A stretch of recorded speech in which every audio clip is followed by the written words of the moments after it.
as lideranças da época?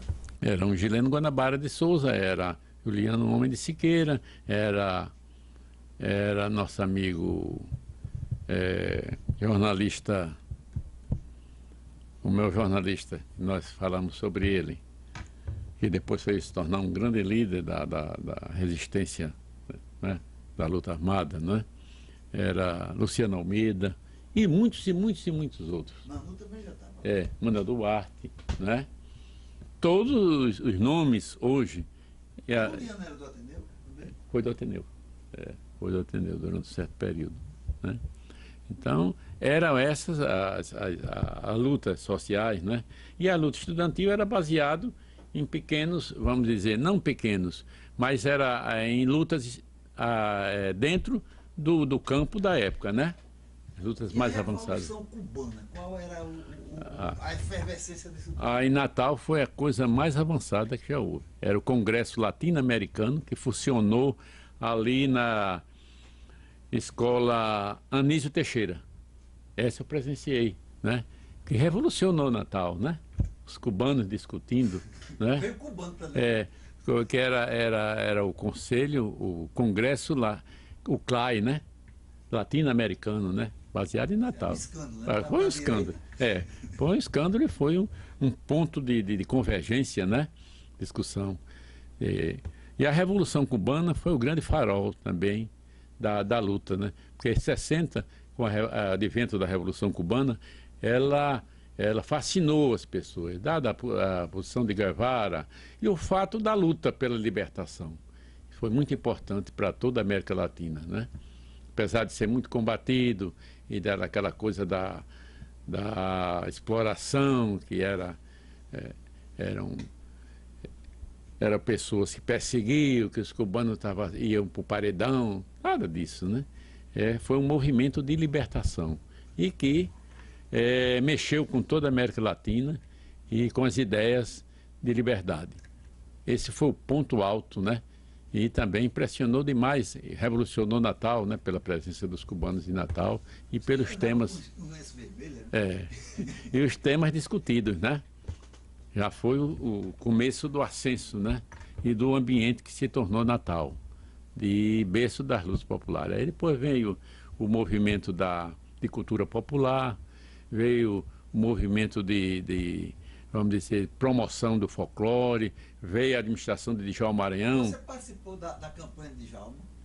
Não. Mas você acompanhou? Acompanhei. Como é que foi aquela história daquela grande, da questão de toda aquela rede de nacionalista, de bairro a bairro? Como é que funcionou aquilo ali, a campanha de Djalma Maranhão? Foi uma prova de organização popular valiosa, né? Em que os comitês nacionalistas eram espalhados pelos bairros periféricos, as rocas, por segmento. Tinha o comitê nacionalista, vamos dizer, dos evangélicos, dos religiosos, vamos dizer, não sei se dos espíritos, naquela época o espiritismo não estava em muito ascenso, né? Era comitês nacionalistas de base, que discutiam quais seriam vamos dizer, as plataformas a serem defendidas e discutidas pelos candidatos. Comitê nacionalista é quem fez a campanha de Djalma Maranhão. Eram comitês por bairro, tinha o comitê dos evangélicos, que era o José Fernandes Machado, pastor Machado, né? E outros pastores, que parece que é Erli parente, né? E que discutiam dentro da sua ótica religiosa e dentro da sua visão, de suas ideias, e depois tinha esse fórum que discutia e levava as plataformas para Djalma Maranhão, para os candidatos na época, né? Eram discutidas amplamente, democraticamente. Então surgiu uma nova forma de governar com o povo. E os estudantes também, que eram os monitores, era a campanha de educação popular, eram os estudantes que eram da universidade. Josemar de Azevedo era um dos monitores, Geniberto Campos era um dos coordenadores, e foi o primeiro diretor do ginásio João 23, ali no Baldo. Era um jovem pertencente à AP, Grupo de Ação Popular, que eram grupos de jovens ideólogos ligados à igreja, mas que tinham uma visão libertadora e uma visão de organização popular, agregado à luta de João Maranhão e vários outros, né? Então foi uma revolução em Natal, foi uma mudança de comportamentos, né, naquela época. E isso gerou a administração de Djalma e uma administração progressista, e gerou também, não sozinha, porque essa luta e esse movimento da educação popular foi uma confluência de forças políticas. A essa altura, o movimento da educação popular já, através de Pelópio da Silveira, em Recife, através de Miguel Arraes, já fazia o mesmo trabalho nas favelas, não copiando gestos, atitudes, mas dentro de uma mesma tônica de trabalho e direção de trabalho. Então, a luta política e a formação da resistência democrática, e o golpe veio atingir a todas essas forças, interromper essa luta pela democracia através disso, pela força. Mas o crescimento se deve a isso, uma confluência de forças populares, de religiosos, de outras religiões, de outras tendências religiosas, mas que confluía pelo pensamento de libertar o Brasil, de tornar um país senhor das suas riquezas e ligado ao desenvolvimento econômico. Eri, mas nisso tudo você acaba em duas coisas assim interessantes, que é a questão das ligas camponesas e das ligas urbanas. Como é que foi essa transição do Ateneu, dentro dessa efervescência, você entrando nesse movimento político assim mais prático? Porque eu, a estudar no Ateneu, abandonei o Ateneu e me integrei totalmente às lutas populares, especialmente essa luta que me fascinava, como eu disse anteriormente, a questão do campo e a questão da organização social. Foi a fundação que eu me lembro como se fosse hoje, em setembro de 63, se fundou as Ligas Camponesas, num ambiente de muita euforia, num ambiente de muita efervescência, ali naquele prédio onde é o Sindicato dos Motoristas, as Ligas Camponesas, presidida por Floriano Bezerra, né? E as Ligas Urbanas, também presidida por Floriano. Foi na mesma época, na mesma data. Porque as Ligas Urbanas era a organização dos desempregados, dos trabalhadores urbanos dentro do centro das capitais. E as Ligas Camponesas, ela vinha do interior, encontrando com os mesmos, vamos dizer, com paralelos interesses que era da organização social. Então foi em setembro de 63, eu ainda tenho os documentos. Julião presente. E tinha cerca de 400 a 500 pessoas na época, e eu muito jovem, 16 anos, mais ou menos, quase menino, trouxe todo esse pessoal do interior. Teve a participação de todos os sindicatos, todas as forças políticas. Então, esse conglomerado de força, ele surgiu num momento ímpar na sociedade, em que Recife se movimentava, de que Paraíba se movimentava com suas ligas camponesas, de que o Nordeste se organizava, e Natal também tinha um prefeito progressista que abrigava no seu seio e na sua ação inovadora todas essas forças políticas. Então foi um momento ímpar na sociedade. Muita viagem para o interior, meu? Muita viagem. Eu viajava semanalmente para o interior. E sem estrutura nenhuma? Sem estrutura nenhuma. Eu ia no carro do Movimento de Educação de Base, movimento MEB, que era dirigido, ajudado por Assis Câmara. Ele me levava para as Ligas Camponesas e ele ia organizar os trabalhadores rurais. Até hoje eu me lembro disso, às vezes ele ri para danado. Sem briga e com muita parceria, né? Com a gasolina dada pela... Quer dizer, isso é um espírito, né? E Rupiano ia para lá para fazer pré-eleções também, todo final de semana, né? E Rupiano era fascinado pela luta social.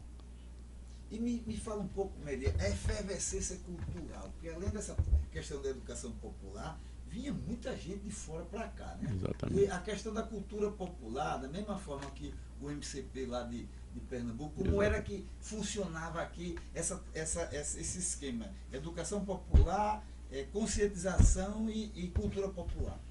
Era uma agregação. Era uma agregação. Se movimentava a cultura.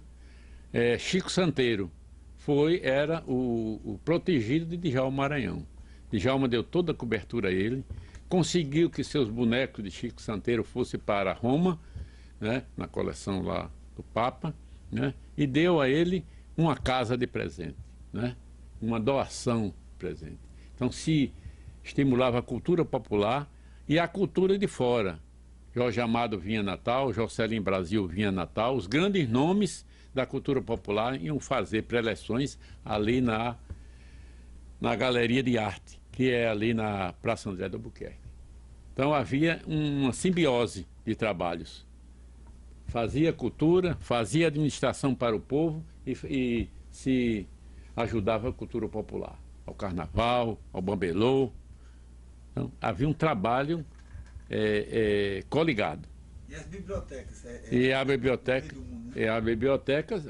Tinha as bibliotecas volantes, né? Que tinha um carro que agregava um trailer, e as bibliotecas se abriam nos bairros periféricos e passava tantos e tantos dias cedendo livros, emprestando livros, controlando aquilo e dando resultado nas escolas. Tinha as escolas e tinha os livros emprestados. Era um trabalho. Inclusive botava piano em cima de caminhão, né? Também.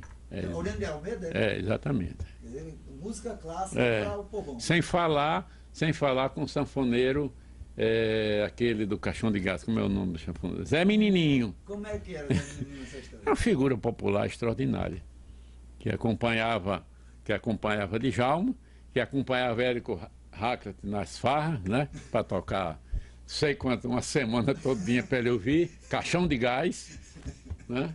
Então era esse o quadro, um quadro lúdico, espontâneo, e de fazer as coisas com amor à arte e amor à construção de uma cidade diferente.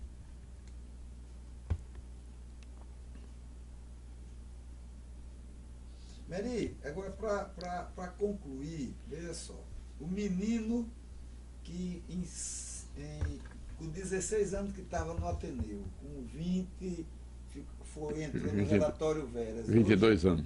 22. Hoje com 70 anos. Qual é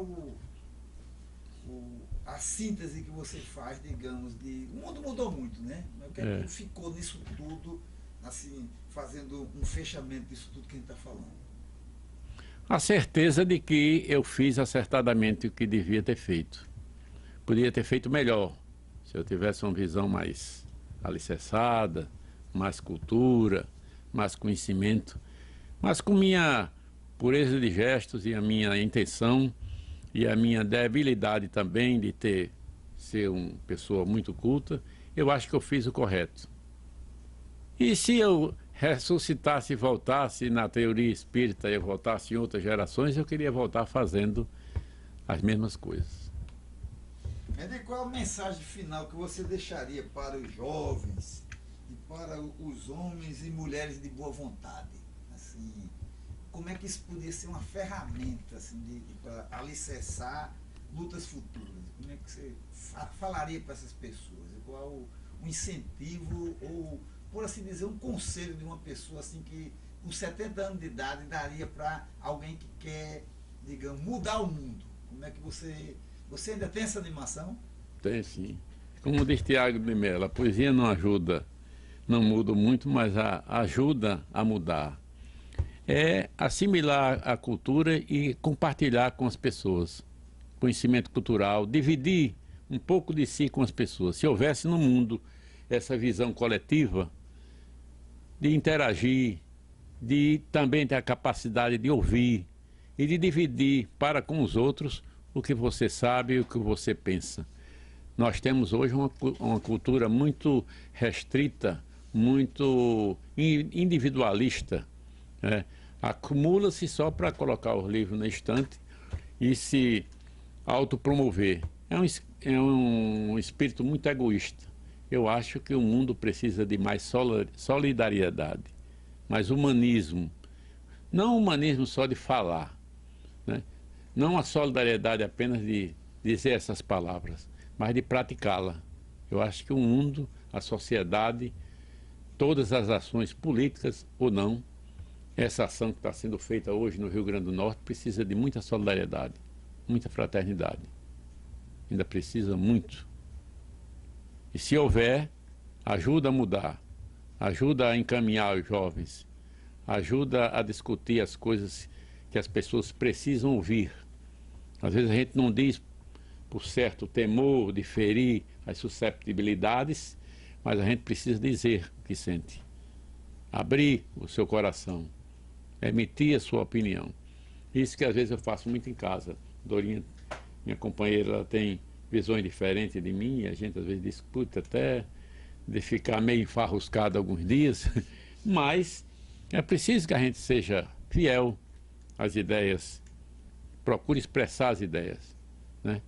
Para que possa ajudar, para que possa definir um perfil, não ficar naquela coisa artificial, de achar que não é e dizer que é. A gente precisa ser mais sincero, ser mais fiel, ser mais autêntico. Essa é a minha mensagem. Quer dizer que valeu a pena lutar. Valeu e muito. Começar tudo de novo. E queria ter mais subsídios, mais talento, mais visão, né? Mais saúde, né? Um pouco mais tudo a gente queria. Mas a gente pode marcar esse tempo expressando a nossa verdade, procurando ajudar no que for necessário. Dar a nossa contribuição, sem vaidade, sem artificialismo, né? E com mais solidariedade. Falta dois sentimentos no mundo, na sociedade atual: fraternidade e solidariedade, na prática, não só no dizer e no falar. O que eu podia fazer, sabe qual é? A gente botava... Eu tenho uma pergunta. O que você diria aos jovens de hoje, os mais fúteis, que só pensam de no fim de semana ir para a praia, tomar cachaça, namorar, dançar e ir para show de música? Eu digo o seguinte, é difícil mudar, não é? Dentro dessa coisa que você levantou, desse dilema que hoje a sociedade se encontra, preencher com maior sinceridade, conversar, dialogar. Isso que eu procuro fazer às vezes em casa. Dar exemplos, né? Exemplos palpáveis, né? Se despir da vaidade pessoal, né? E procurar se entender com as pessoas, ter a capacidade de ouvir e ter a capacidade de sentir mais a vida. A vida é tão bela, às vezes a natureza nos dá tantos exemplos, né? Um passeio pelos cantos onde tem plantas, por exemplo, olhar o plantio, olhar a cidade, né? É se introjetar desse conhecimento do que nos rodeiam e não ver só as coisas artificiais. É preciso isso, essa aproximação, né? Não é fácil. E nós vivemos um mundo adverso a essa história, adverso a esse pensamento e a que nós passamos. Vivemos um mundo diferente. O mundo se encaminha para o materialismo puro, só do ter a qualquer custo. E é difícil. Mas com ternura humana, a gente pode romper ou amenizar. Depende do objetivo que a gente se compromete a fazer. Eu acho que essa é a saída.